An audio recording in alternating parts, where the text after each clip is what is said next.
Selamat siang semuanya. Siang. Oke. Bagaimana kabarnya kalian hari ini? Baik. Jadi sebelum mulai pembelajaran ada baiknya kita berdoa dulu. Doa hari ini dipimpin oleh Mita. Silahkan Mita. Berdiri.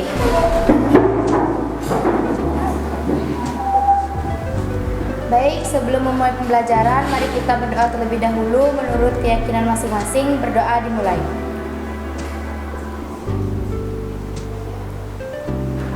Berdoa selesai. Baik, Ibu akan cek kehadiran ya. Nita, Weda, Gusti Ayu, Dia Indra, Indri, Nia, Suci, Yuniari, Yuni Lestari, Ayu Krisna, Paramita, Sinta. Oke, karena hadir semua, jadi hari ini kita akan mempelajari tentang teknik dasar komunikasi, informasi dan edukasi, ya. Jadi di sini nanti kalian itu akan menganalisis informasi dasar pelayanan, cara pemberian obat, baik itu sediaan obat mata, sediaan obat tablet, dan sediaan obat rektal. Serta kalian akan merancang informasi sederhana yang akan diberikan kepada pasien, baik itu sediaan obat mata, sediaan obat tablet, dan sediaan obat rektal. Serta kalian akan mengilustrasikan ya atau membuat video sederhana tentang cara penggunaan obat tablet, obat mata, dan obat rektal ya. Nah, tujuannya adalah supaya kita bisa memberikan informasi yang benar kepada pasien tentang penggunaan obat tersebut, atau tidak ada salah penggunaan obat nantinya pada pasien ya. Ibu akan memberikan sebuah kasus ya. Nah, pada kasus ini, jadi ada kasus di depan, kalian silahkan baca terlebih dahulu sebentar. Kasus yang Ibu tampilkan ini, yang nantinya akan kalian kerjakan pada kertas lampiran adalah kalian akan membuat kesimpulan dari kasus itu dan juga apa yang harusnya dilakukan oleh seorang pegawai apotek agar tidak ada atau tidak terjadi kesalahan dalam pemberian obat. Itu dikerjakan dalam kertas lampiran ya, sebagai pretest kalian hari ini. Oke, silahkan dikerjakan. Untuk kasusnya Ibu tampilkan kembali.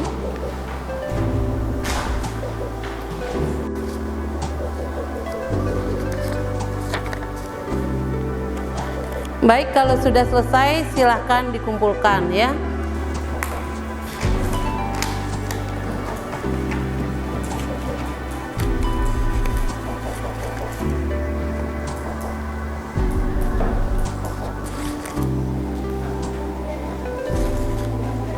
Jadi Ibu akan bagi kelompok, silahkan kalian duduk berdasarkan kelompoknya ya. Nita, Weda, Dia, dan Yuni Lestari silahkan jadi kelompok 1. Yang kedua, Gusti Ayu, Nia, Mita, dan Sinta silahkan bergabung menjadi kelompok 2. Selanjutnya Indri, Suci, Yuniari, dan Eka silahkan bergabung menjadi kelompok 3.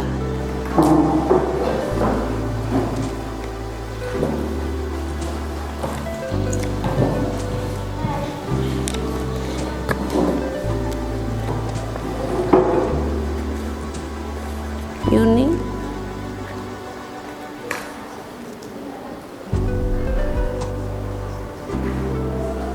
Baik, silahkan dilihat untuk LKPD-nya ya. Nah, di dalam LKPD di sana ada tugas ya. Jadi di situ sudah ada di masing-masing LKPD kalian ada resep, masing-masing resep dengan obat yang berbeda ya. Jadi resepnya berbeda. Jadi tugasnya kalian nanti di sana adalah, jadi kalian silahkan membaca resep tersebut ya. Habis itu kalian buat sediaan obat apa yang diminta oleh pasien ya. Jadi sediaan obat apa yang akan kita berikan kepada pasien yang tertera pada resep tersebut. Yang kedua, terjemahkan aturan pakai dari obat itu ya. Kan ada aturan pakai dari dokter pada resep ya, itu diterjemahkan.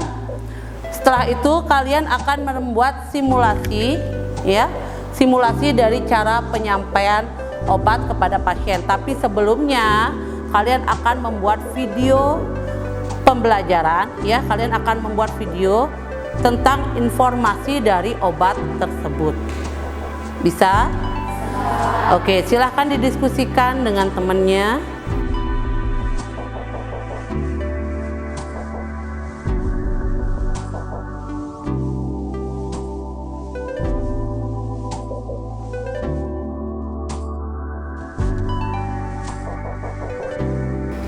Baik, jika sudah selesai LKPD-nya, silahkan kalian buat langsung penyampaian pesannya menggunakan Canva ya.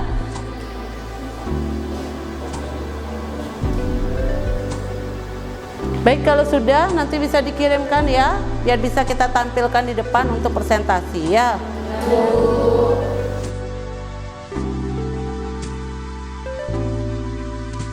Sudah selesai semuanya?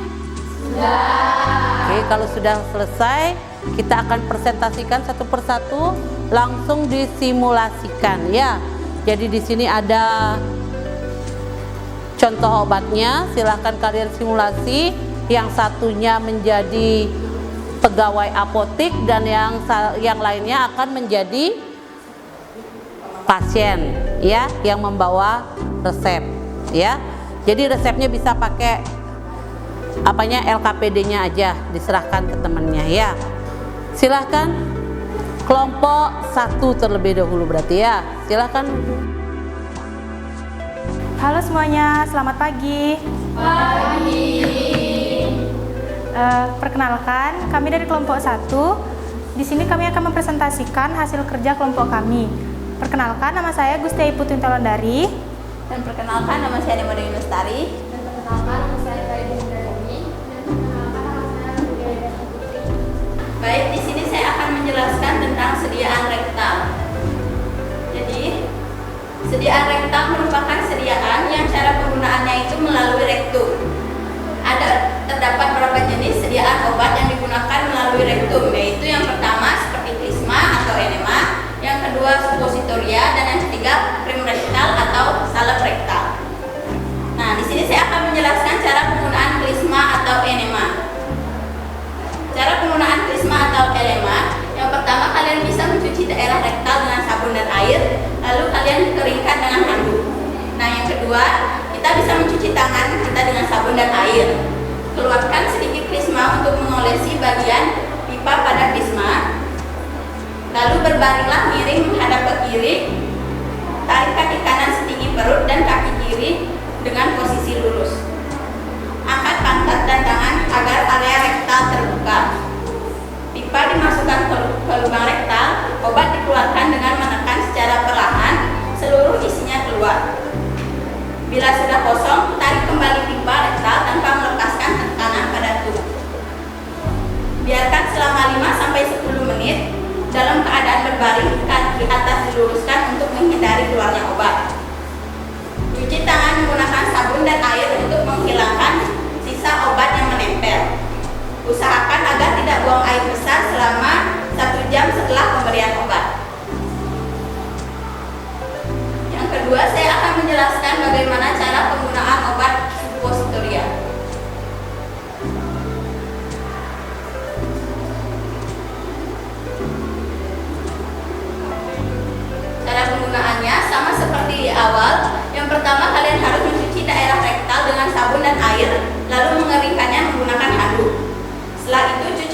dengan sabun dan air. Jika suppositoria itu terlalu lunak, keraskan dengan cara mendinginkannya ke lemari pendingin, atau kalian juga bisa mengalirinya dengan air keran dingin selama 30 menit. Buka kemasan obat. Jika sulit, kalian bisa menggunakan alat memotong, contohnya seperti silet. Hilangkan bagian pinggir yang mungkin tajam dengan menghangatkannya dengan genggaman. Lumasi suppositoria. Berbaringlah miring menghadap ke kiri dan tarik kaki kanan setinggi perut dan bagian kaki kiri dengan posisi lurus. Angkat pantat dengan tangan kanan agar area rektal terbuka. Secara perlahan masukkan suppositoria dengan bagian yang runcing terlebih dahulu sedalam 1,5 atau 1,5 kurang 1 inci untuk anak-anak dan 1 inci untuk dewasa. Tahan ujung jari yang digunakan untuk memasukkan suppositoria, kemudian luruskan kaki dengan posisi berbaring miring selama 15 menit agar suppositoria tidak keluar kembali. Cuci tangan menggunakan sabun dan air untuk membersihkan sisa obat yang menempel. Dan terakhir, usahakan agar tidak buang air besar selama 1 jam setelah pemberian obat. Dan yang ketiga, di sini saya akan menjelaskan tentang cara penggunaan obat krim rektal atau salep rektal. Cara penggunaannya adalah cuci daerah rektal dengan sabun dan air, lalu keringkan dengan handuk. Cuci tangan dengan sabun dan air, pakailah krim atau salep dalam jumlah sedikit, dan gosoklah dengan hati-hati bila disarankan penggunaannya di bagian luar rektal. Jika ahli kesehatan Anda menyarankan untuk obat tersebut dimasukkan ke dalam rektal, dempetkan ujung penekan plastik ke atas tub yang terbuka. Masukkan ujung penekan dari tub dan bersihkan dengan air hangat. Tutup sumbat yang setelah digunakan. Cuci tangan Anda yang digunakan setelah memasukkan obat. Sekian dari saya, terima kasih. Dan akan dilanjutkan dengan simulasi dari teman saya. Permisi. Selamat siang Bu, selamat datang di Apotek Kanepa Farma. Saya Weda, asisten tenaga teknik kefarmasian. Ada yang bisa saya bantu? Saya ingin menebus obat di resepnya Bu. Baik, ditunggu sebentar ya Bu.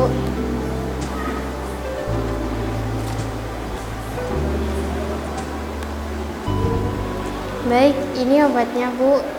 Jadi cara penggunaannya, cuci daerah rektal dengan sabun dan air, lalu keringkan dengan handuk.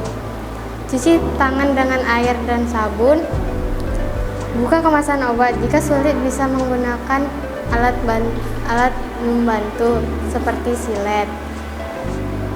Hilangkan bagian pinggir yang mungkin tajam dengan menghangatkan dengan genggaman.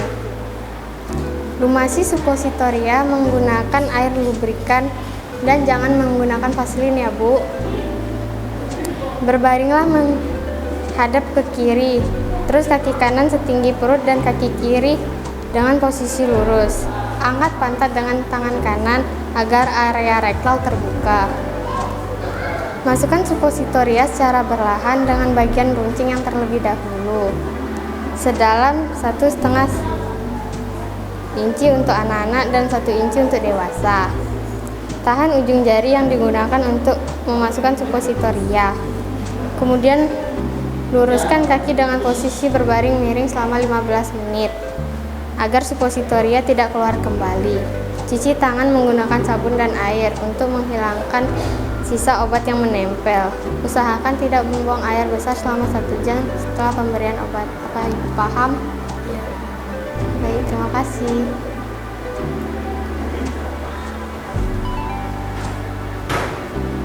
Apakah ada pertanyaan? Izin bertanya. Dari penyampaian tadi sudah tertera tentang bagaimana cara penggunaan sediaan suppositoria. Lantas bagaimana dengan cara penyimpanan pada sediaan obat suppositoria? Di sini saya akan menjawab pertanyaan dari Uci. Sediaan obat suppositoria harus disimpan di lemari pendingin dengan suhu 2-8 derajat Celcius agar tidak meleleh. Baik, itu jawabannya. Apakah bisa diterima? Bisa, terima kasih. Oke, untuk kelompok 1 diberi applause. Oke, silakan. Terima kasih kelompok 1, bagus sekali. Selanjutnya untuk kelompok 2.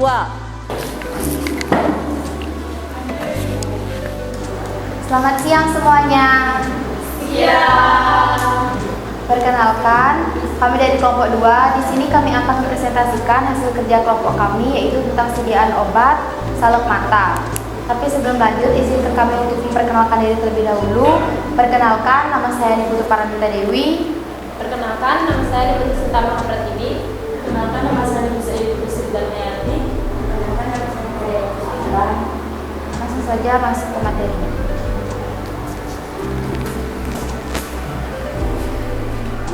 Adapun pengertian dari salep mata itu sendiri, salep mata adalah salep steril untuk pengobatan mata yang mengandung basis salep yang cocok, di mana pembuatan sediaan salep mata digunakan dengan menambahkan bahan obat sebagai larutan steril atau sebagai serbuk steril yang termikronisasi dalam dasar salep steril, yang hasil akhirnya dimasukkan secara asepti dalam tubuh steril.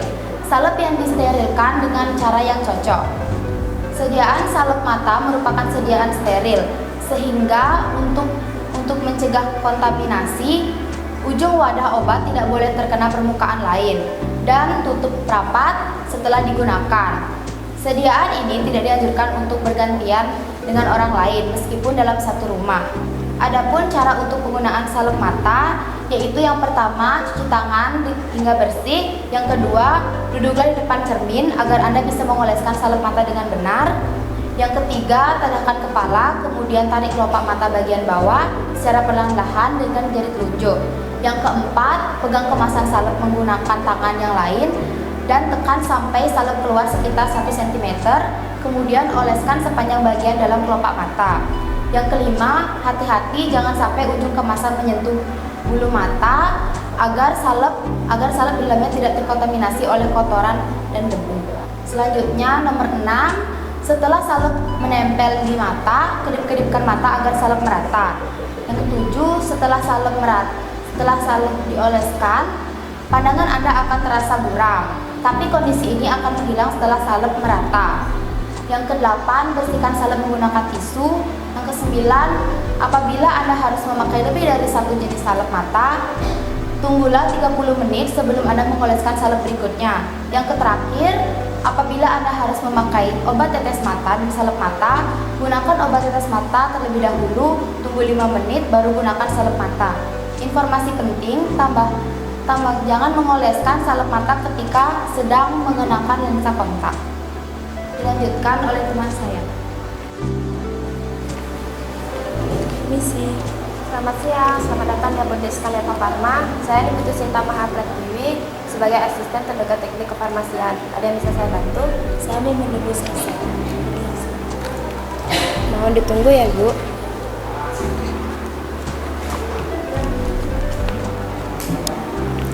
Ibu, ini obatnya ya. Digunakan 1 kali sehari, diaplikasikan di mata kanan dan kiri pada malam hari. Cara gunainnya, cuci tangan terlebih dahulu, ambil sedikit salep, tarik kelopak mata bawah sambil mengarahkan pandangan ke atas, oleskan ke dalam mata melalui kelopak mata bagian bawah. Bila kesulitan, mintalah bantuan kepada orang lain untuk mengaplikasikannya. Kedipkan mata agar salep merata.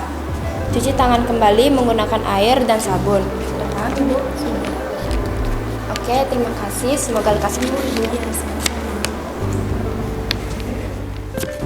Baik, bagus sekali untuk kelompok 2. Kita kasih tepuk tangannya. Oke, ada yang mau bertanya? Iya, silahkan Nita. Berapa lama salep mata boleh dipakai setelah dibuka? Baik, izin saya menjawab.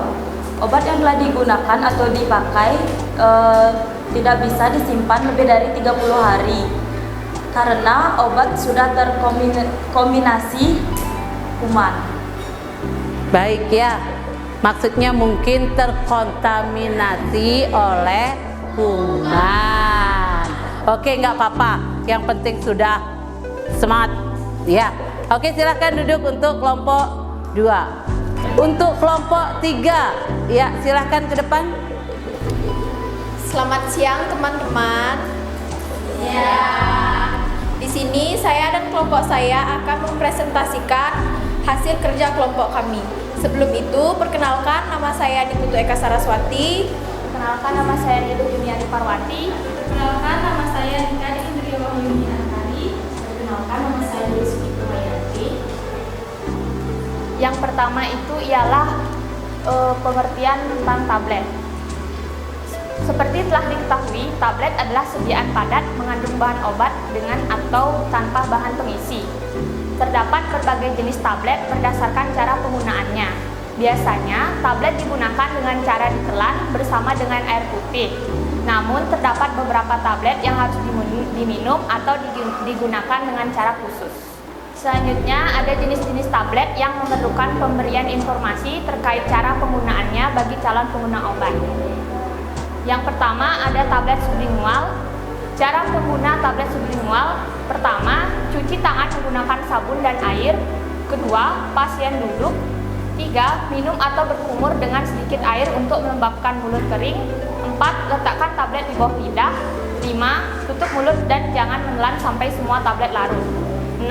Jangan berkumur atau mencuci mulut selama beberapa menit setelah tablet larut. Yang kedua, tablet bukal. Cara pengguna tablet bukal: 1. Cuci tangan menggunakan sabun dan air. 2. Minum atau berkumur dengan sedikit air untuk melembabkan mulut kering. 3. Letakkan tablet di antara pipi dan gusi atau bawah. 4. Tutup mulut dan jangan menelan sampai semua tablet larut. 5. Jangan berkumur atau mencuci mulut selama beberapa menit setelah tablet larut. Yang ketiga, tablet hisap atau lozenges Trochisi. Cara penggunaan tablet hisap atau lozenges Trochisi: 1. Cuci tangan menggunakan sabun dan air. 2. Masukkan tablet ke dalam mulut kemudian hisap tablet. 3. Biarkan tablet melarut perlahan-lahan di dalam mulut. Yang keempat, tablet kunyah atau chewable tablet. Cara penggunaan tablet kunyah atau chewable tablet: 1. Cuci tangan menggunakan sabun dan air. 2. Masukkan tablet ke dalam mulut. 3. Kunyah tablet sampai hancur kemudian telan. Yang kelima, tablet larut atau effervescent. Cara penggunaan tablet larut atau effervescent: 1. Cuci tangan menggunakan sabun dan air. 2. Larutkan tablet dalam sejumlah air putih. 3. Bila sudah larut, langsung minum larutan sampai habis. Terima kasih. Penyampaian materi sudah selesai. Kami lanjutkan dengan simulasi penebusan resep yang kami dapatkan. Permisi, selamat pagi. Selamat pagi. Selamat datang di Apotek Skandepa Farma. Dengan saya Indri, asisten tenaga teknis kefarmasian. Ada yang bisa saya bantu, Ibu? Saya mau menebus resep, ini resepnya. Baik, tunggu sebentar, saya akan ambilkan obatnya, Bu.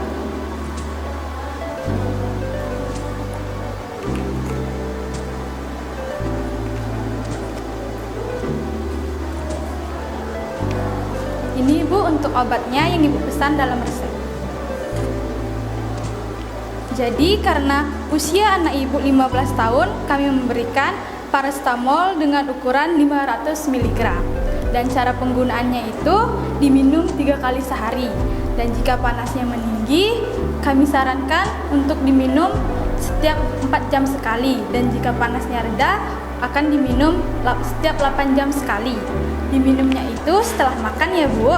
Dan kami anjurkan juga jika demamnya sudah hilang atau sudah reda, obatnya untuk tidak dikonsumsi lagi atau pengonsumsian obatnya dapat dihentikan. Bagaimana Bu? Sudah semua jelas? Apakah ada yang ditanyakan lagi? Tidak, sudah semua jelas. Baik, terima kasih Bu. Semoga lekas sembuh. Itu dia simulasi dari penebusan resepnya.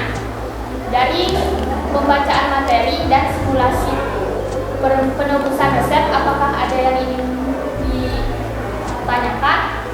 Izin bertanya, berapa lama obat tablet bekerja setelah minum?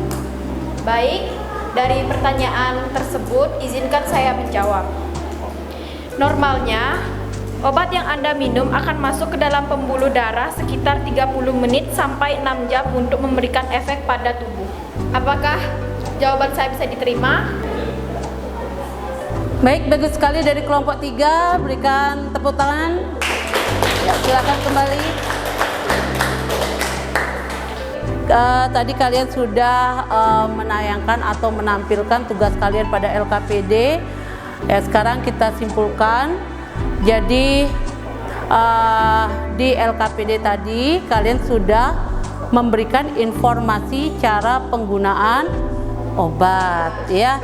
Jadi cara penggunaan obat di mana ada cara penggunaan obat mata yang berupa salep dan ada penggunaan suppositoria serta penggunaan tablet ya. Tabletnya itu paracetamol ya. Baik, siapa yang bisa menyimpulkan?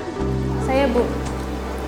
Jadi dari awal penyampaian materi dan ada simulasi juga, saya dapat menyimpulkan bahwa penyampaian informasi ke pasien itu harus dengan baik dan benar. Dan pembacaan pada resep itu juga harus diteliti, Bu, harus benar-benar membaca resep dengan baik dan benar. Jadi kesimpulannya, kita itu sebagai tenaga teknis kefarmasian tidak boleh salah dalam membaca resep. Yang pertama ya, jadi bacaannya apa, nanti dikasih obat apa, itu akan menjadi kesalahan fatal jika kita memberikannya kepada orang yang tidak tahu tentang obat atau pasien ya. Habis itu cara penggunaannya ya.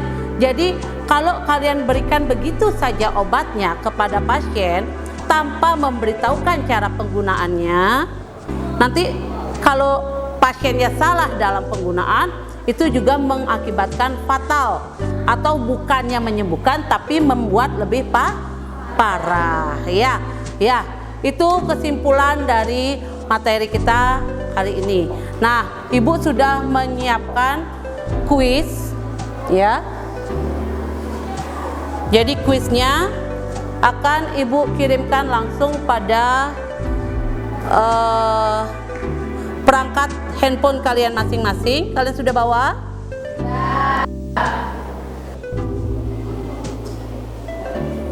Oke, kita mulai ya.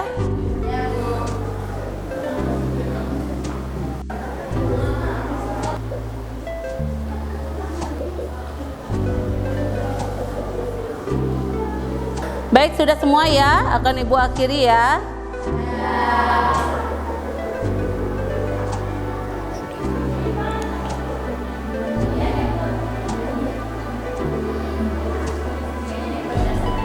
Nah, kita lihat siapa yang peringkat pertama. Ada Yuni Lestari. Peringkat kedua ada Eka Saraswati.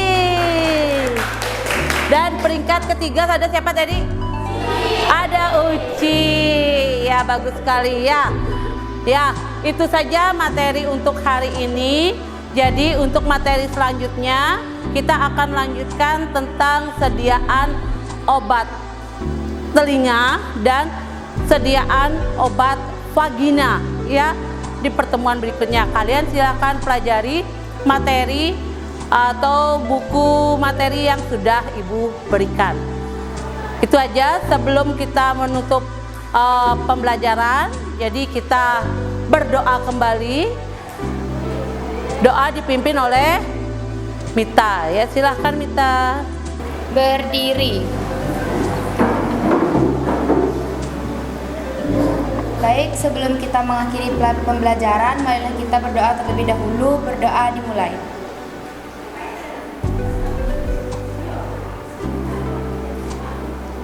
Berdoa selesai.